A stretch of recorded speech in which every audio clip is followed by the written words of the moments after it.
एक कहावत है ना कि चोर मचाए शोर। वही चीजें अब यहाँ पर केंद्रीय एजेंसियां कर रही। कप्तान जैसा होता है तो उसका सिपाही भी वैसा ही होता है। भाजपा के शासनकाल में 10 वर्षों में लोग त्रस्त होते गए। एचईसी के कर्मचारी विगत 2-3 साल से तो मरणासन स्थिति में है, हर परिवार वहां का। कि आप नया कुछ दे तो नहीं सकते, लेकिन जो है एचईसी उसको बचा लीजिए प्रधानमंत्री जी। कि बाबूलाल जी के पास में इतने सूत्रधार हैं कि अब वो सबके कर्जदार बन चुके हैं। बाबूलाल जी को अब आप लोग तंग मत किया कीजिए, उनको आराम करने दीजिए।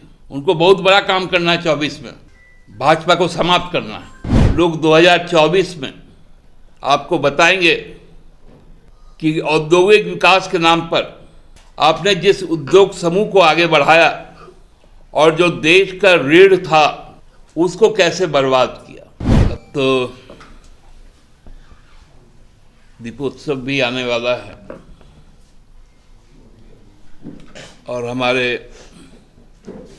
राज्य का 23 वर्ष पूरा होकर हम लोग 24वें वर्ष में प्रवेश करेंगे। धरती आबा भगवान बिरसा मुंडा का भी जयंती 15 नवंबर को है। उसी दिन राज्य स्थापना दिवस भी है। जो अभी तक जो सूचना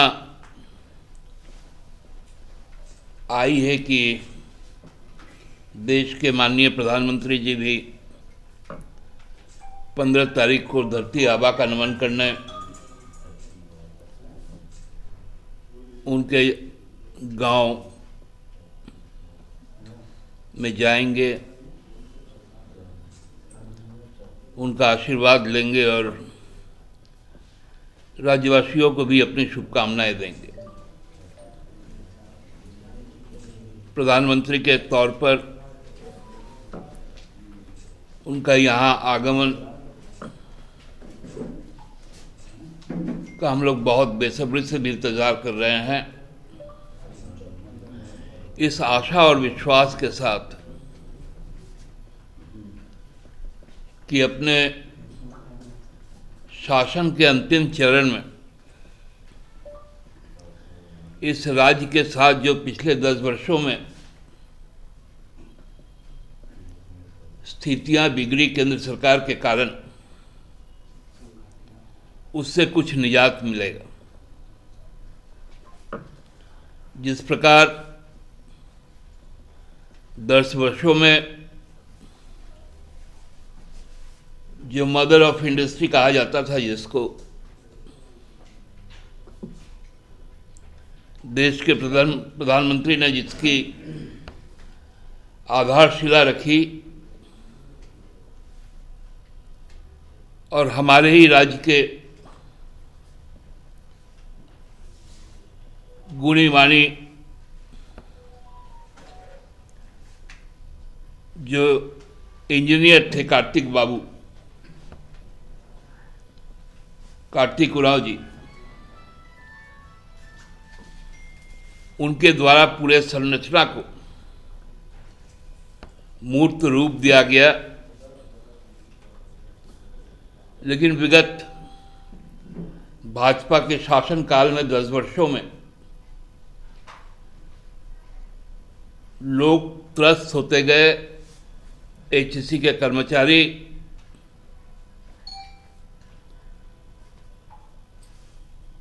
विगत 2-3 साल से तो मरणासन स्थिति में है, हर परिवार वहां का।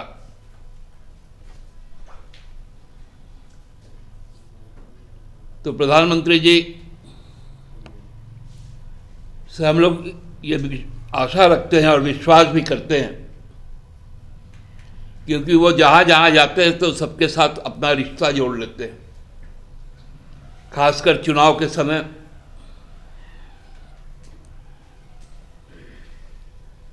तो हमको लगता है कि झारखंड के साथ और रांची के साथ भी उनका कुछ ना कुछ रिश्ता होगा ही। उसे रिश्तेदारी में ही कुछ एचईसी का भला हो जाए। राज्य का जो 36 लाख करोड़ रुपए केंद्र के पास पावती है वो राज्य को मिल जाए। राज्य सरकार की जो महत्वाकांक्षी योजनाएं हैं, खासकर आदिवासी मूलवासियों के प्रति, उसमें केंद्र का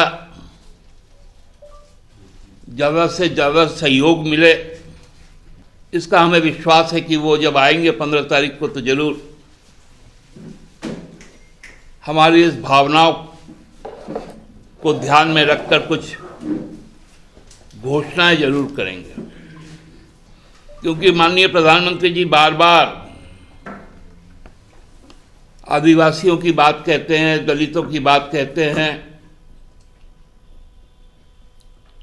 लेकिन पूरे राष्ट्रीय स्तर पर जो आदिवासी, दलित, अक़लियत के लोग, किसान, महिलाएं, नौजवानों के साथ जो खिलवाड़ हो रहा है, एक अजीब सा इस बार दिखा कि मोहल्ले टोले के चुनाव में भी भाजपा माननीय प्रधानमंत्री जी का चेहरा चमकाती है, लेकिन भाजपा जहां चुनाव लड़ रही है मिजोरम, वहां कल चुनाव भी संपन्न हो गया, लेकिन मोदी जी ने वहां पर जाने का काम नहीं किया, क्योंकि आदिवासियों का केवल नाम लेना उनके लिए अच्छा लगता है।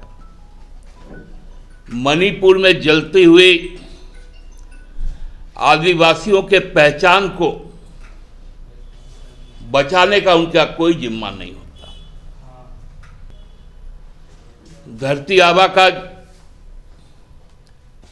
जयंती और झारखंड राज्य का स्थापना, इसका योग तो है, लेकिन क्या ये भी संयोग है कि 15 तारीख को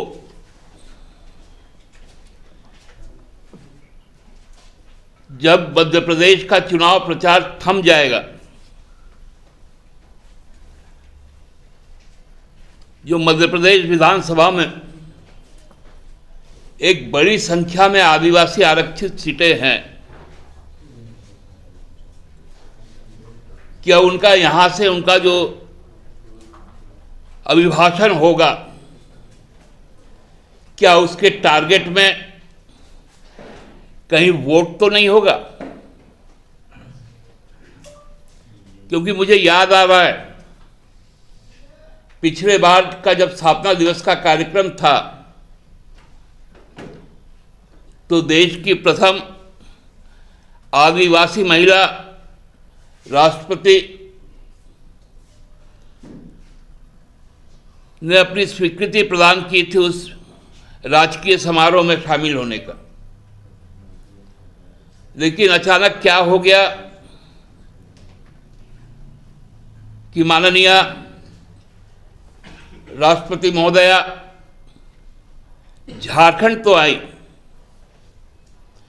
लेकिन यहां के राजकीय समारोह में शामिल ना होकर मध्य प्रदेश में जनजातीय उत्सव में शामिल हो गई, जबकि कार्यक्रम झारखंड का बना था। क्योंकि उसके 1 साल बाद मध्य प्रदेश में चुनाव होना है और ये शायद प्रयोग है कि 15 तारीख को प्रधानमंत्री जी यहां पर आ रहे हैं और कुछ यात्रा का भी वो शुरुआत करेंगे। जो सूचनाएं हैं कि उस यात्रा में सरकारी अधिकारियों को भी लगाया जाएगा,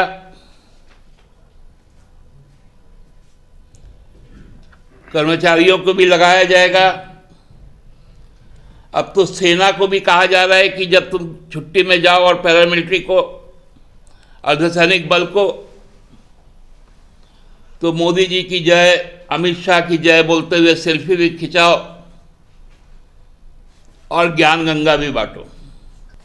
पहले सुनते थे कि पन्ना प्रमुख होते थे,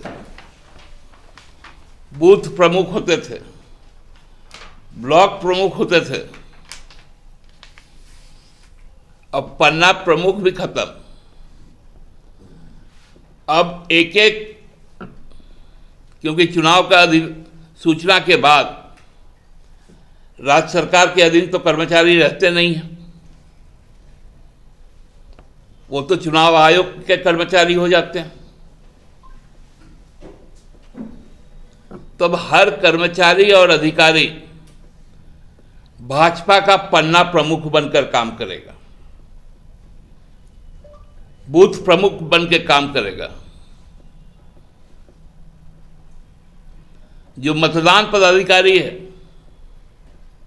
क्योंकि चीजें संस्थागत तौर पे तो हर तरफ से बिखर रही है,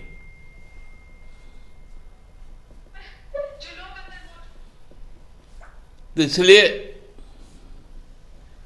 हम लोग चाहते हैं कि 15 तारीख को जब प्रधानमंत्री जी आए,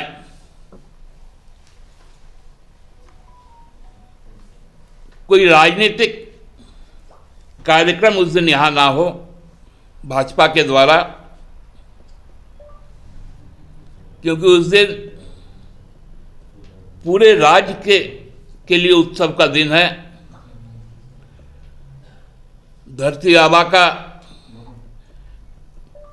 प्रेरणा का दिन है। उस दिन यदि कोई चीजें होती हैं तो हमको लगता है कि सही दिशा में चीजें नहीं जाएंगी।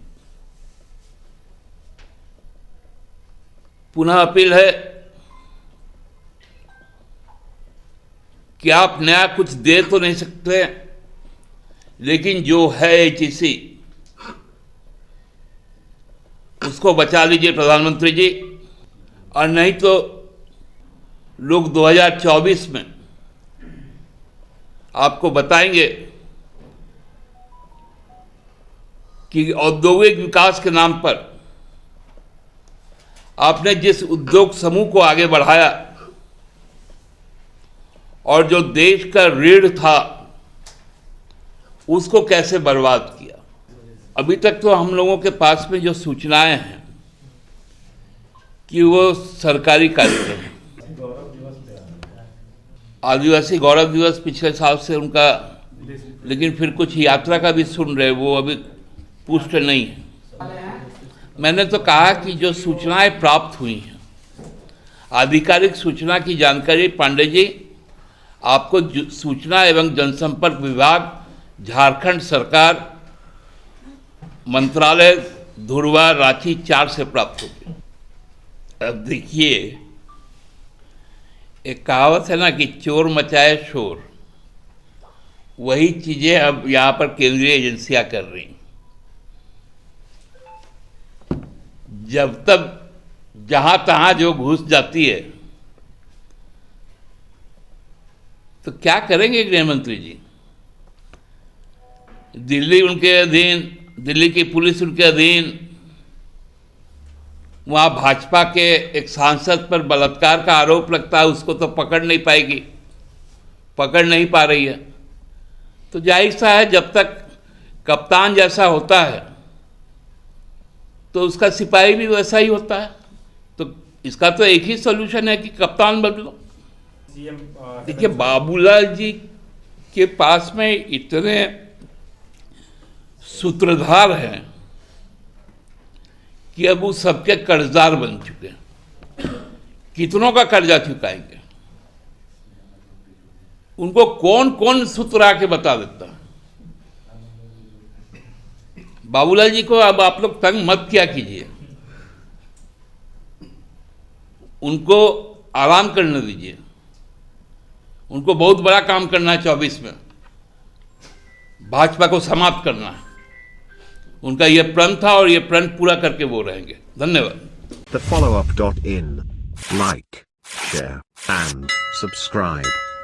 www.thefollowup.in